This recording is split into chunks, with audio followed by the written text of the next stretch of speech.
मध्य प्रदेशातील बागेश्वर धामचे पंडित धीरेंद्र शास्त्रींवरून वाद सुरू झालाय। धीरेंद्र शास्त्री समाजात अंधश्रद्धा पसरवत असल्याचा आरोप अंधश्रद्धा निर्मूलन समितीने केलाय। त्यामुळे पंडित धीरेंद्र शास्त्री चर्चेत आलेत। पाहुयात या विषयीचा स्पेशल रिपोर्ट। बोले बागेश्वर धाम सरकार की। कि हम बीच में कथा छोड़कर भागे ये बोलना बंद कर दें। हमने 7 दिन की कथा की एक भी व्यक्ति को चुनौती की बात लेकर या लेटर लेकर क्यों नहीं भेजा। बाबाच्या गूढ़ विश्वाचे किती राज। वो आए, जो हमें प्रेरणा लगेगी वो हम लिखेंगे और जो कलमबद्ध करेंगे वो सत्य निकलेगा। हमें अपने इष्ट पर इतना भरोसा है।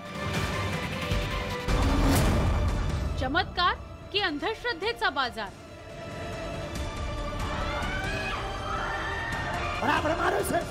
गेल्या काही दिवसांपासून बागेश्वर बाबा अर्थात धीरेंद्र शास्त्रींचे व्हिडिओ सोशल मीडियावर ट्रेंड होत आहेत। त्यांचे व्हिडिओ ट्रेंड होण्यामागे कारणही तसंच आहे। नागपूरमधील कार्यक्रमानंतर बागेश्वर बाबाला अंधश्रद्धा निर्मूलन समितीने खुलं आव्हान दिलं होतं। मात्र ते आव्हान स्वीकारण्याऐवजी बागेश्वर बाबा नागपुरातील कार्यक्रम गुंडाळून मध्य प्रदेशला निघून गेल्याचा आरोप केला जातोय। वो अमुक हैं तथाकथित, उनसे आई रिक्वेस्ट कि हम बीच में कथा छोड़कर भागे ये बोलना बंद कर दें। हमारी कथा 7 दिन तक की ही थी। उसका स्क्रीनशॉट 3 तारीख का न्यूज पर बागेश्वर धाम ऑफिशियल पेज पर 3 जनवरी को पहले से ही डेट घोषित कर दी थी कि हम केवल 7 दिन की कथा करेंगे, क्योंकि हमारे गुरुदेव का जन्मोत्सव था और आगामी सभी कथाएं 7-7 दिन की 2-2 दिन घटाई गई, क्योंकि फरवरी में हमारे यहाँ यज्ञ है। कथा वाचनामुळे बाबा धीरेंद्र शास्त्रींना जेवढी प्रसिद्धी मिळाली नसेल त्यापेक्षा जास्त चर्चा त्यांच्या कथित चमत्कारामुळे होतीये। त्यांच्या भक्तांचा त्या कथित चमत्कारांवर विश्वास आहे, तर विज्ञानावर विश्वास ठेवणाऱ्या प्रत्येकाने त्याला अंधश्रद्धा म्हटलंय आणि त्यामुळेच अंधश्रद्धा निर्मूलन समितीने बागेश्वर बाबाला खुलं आव्हान दिलं। बागेश्वर बाबांनी आपल्याकडे दिव्य शक्ती असल्याचं सिद्ध करावं असं चॅलेंज अनीसने दिलं आहे।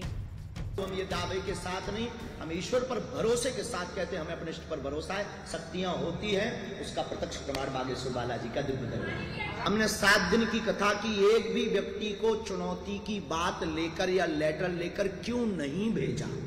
इसका मतलब वह भगोड़ा और वह छोटी मानसिकता के लोग हैं।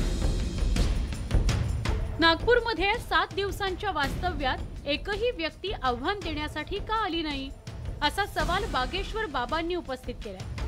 तसंच आपल्या दरबारात येणारी कोणतीही व्यक्ती रिकाम्या हाताने जात नाही असंही बागेश्वर बाबांचं म्हणणं आहे। ज्या कथित चमत्काराची सोशल मीडियावर चर्चा आहे त्यासाठी बागेश्वर बाबांकडून खास पद्धतीचा अवलंब केला जातो।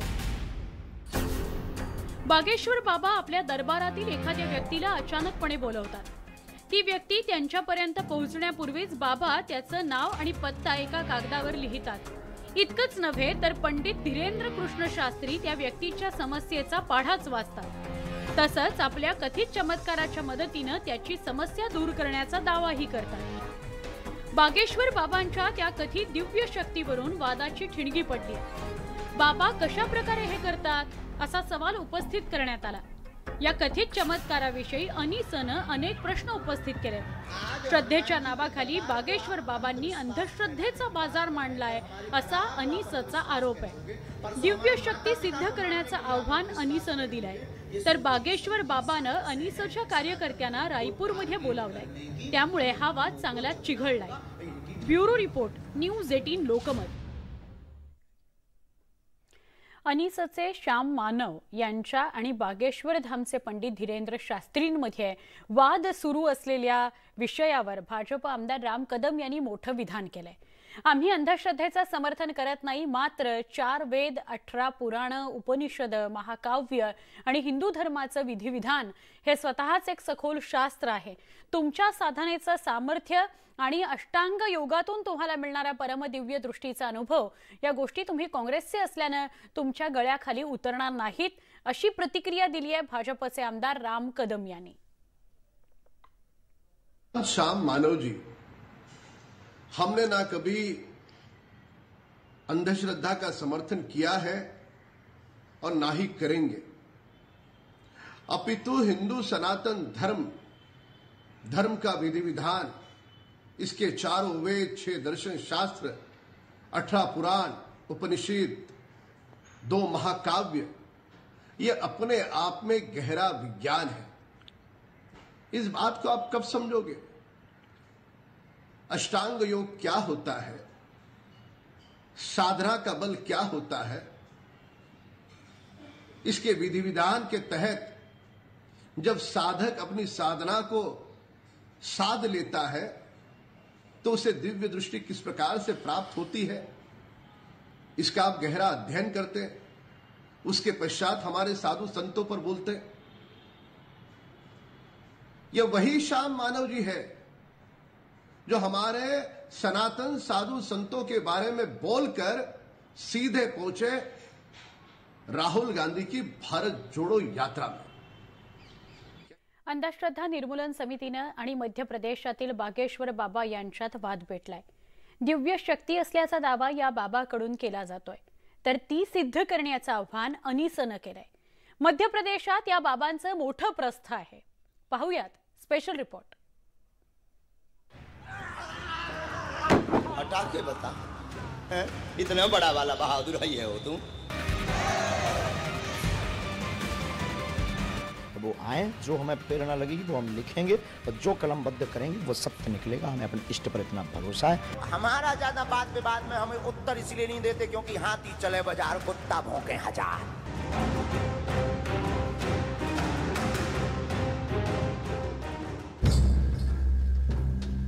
रावणाशी फोनवरून बातचीत केल्याचा बागेश्वर बाबांचा दावा। एक बार हमारी रावण से बात हुई, फोन कॉल पर। अब ये मत पूछना कि नंबर क्या था, हुई तो हुई। कधी विरोधकांवर पातळी सोडून टीका। 2 दिन दरबार लगा, 7 दिन कथा क्यों हुई? कितने दिन चली कथा? 7 दिन चली ना। अब ठटरी के बरे तुम ही नहीं आए तो लो, रायपुर में दरबार है, आ जाओ, किराया खर्चा हमसे ले लेना, तुम्हारी ठटरी हम बार देंगे। अरे देखो, हमारा ज्यादा बात विवाद में हमें उत्तर इसलिए नहीं देते क्योंकि हाथी चले बाजार, कुत्ता भौंके हजार। तर कधी धर्मासाठी बुलडोजर चालवण्याचा सल्ला। कुछ दिन बाद हम भी बुलडोजर खरीदने वाले हैं। अब पैसा नहीं है इतना, वरना हम भी बुलडोजर खरीदेंगे और जो राम के काज पे और सनातनीय महात्माओं पर, संतों पर और भारतीय सनातनीय हिंदुओं पर पत्थर चलाएगा, हम बुलडोजर उसके घर पर चलाएंगे। कधी कधी अचानकपणे बाबांचं हृदय परिवर्तन होतं आणि ते आपल्या वक्तव्यावर जाहीर माफी मागतात। हमारे जोश में जो भी बुरा निकला तो हम भैया यही कहते हैं कि हमें होश नहीं रहता है, बोलने वाला कोई और था। पण बाबांच्या कथा वाचनापेक्षा त्यांच्या कथित चमत्कारांची मोठी चर्चा आहे। पण आता त्यांच्या या कथित चमत्कारावर प्रश्नचिन्ह निर्माण झालंय। बागेश्वर बाबांच्या दरबारात रोज शेकडो भक्त हजेरी लावतात। त्यावेळी या शेकडोंच्या गर्दीत बाबा अचानक एखाद्या व्यक्तीला बोलावून त्यांचं नाव, पत्ता आणि सगळी कुंडलीच उपस्थितांसमोर मांडतात। जिन जिन की अर्जी नहीं लग पाएगी, जिन जिन का पर्चा कल नहीं बन पाएगा, परसों उन सबको भभूति का वितरण करवाया जाएगा। पण यामुळेच बागेश्वर बाबा वादात सापडले। खरं तर सोशल मीडियावर बागेश्वर बाबा धीरेंद्र शास्त्रींचे असे शेकडो व्हिडिओ व्हायरल झाले।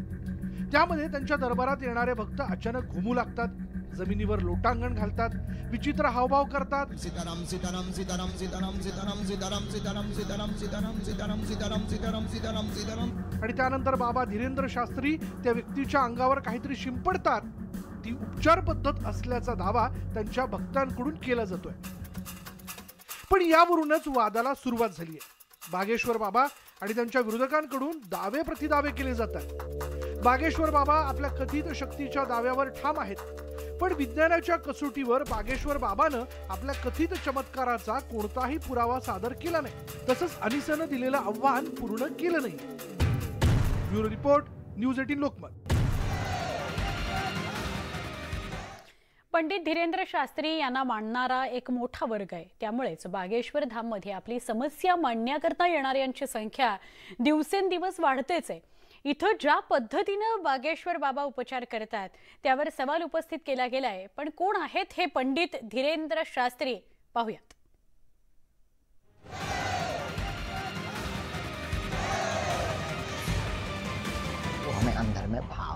जिज्ञासा प्रकट होती है, वो हम कलमबद्ध करके बुला लेते हैं। और ऐसा झंडा गाड़ा कि सनातन धर्म की जय जयकार हो गई है। हम कोई जादूगर नहीं है कि मैजिक शो करने वाले नहीं है कि कहीं पर भी डमरू बजाए और जादूगरी दिखा दे, ये गायब हो। मध्य प्रदेशच्या बागेश्वर धामचे पंडित धीरेंद्र शास्त्री चर्चेत आलेत। नागपूरमध्ये झालेल्या कथा वाचनानंतर अंधश्रद्धा निर्मूलन समितीनं त्यांना खुलं आव्हान दिलं आणि त्यानंतर नव्या वादाला तोंड फुटलं। अंधश्रद्धा पसरवल्याचा बागेश्वर बाबांवर आरोप करण्यात आला। या आरोप प्रत्यारोपांमुळे बागेश्वर धामचे पंडित धीरेंद्र शास्त्री चर्चेचा विषय ठरले। मध्य प्रदेशच्या छतरपूर जवळ गढा नावाचा परिसर असून तिथं बागेश्वर धाम वसलेलं आहे। तिथं बालाजी हनुमानाचं मंदिर आहे। दर मंगळवारी बालाजी हनुमानाच्या दर्शनासाठी भक्तांची गर्दी होते। गेल्या काही वर्षात याला बागेश्वर धाम सरकार असं नाव पडलंय आणि याच परिसरात पंडित धीरेंद्र शास्त्री भक्तांच्या वैयक्तिक समस्यांचं निराकरण करतात। भारत के इतिहास में पहली बार कोई दरबार खुला चैलेंज देकर ललकार कर लगा था रायपुर में, और ऐसा झंडा गाड़ा कि सनातन धर्म की जय जयकार हो गई है। हम नहीं कह रहे, लाखों लोग चिल्ला रहे। पंडित धीरेंद्र कृष्ण शास्त्री यांच्या हाती बागेश्वर धामची सूत्र आहे। 1996 मध्ये छतरपूरच्या गडागंज गावात धीरेंद्र कृष्ण शास्त्रींचा जन्म झाला।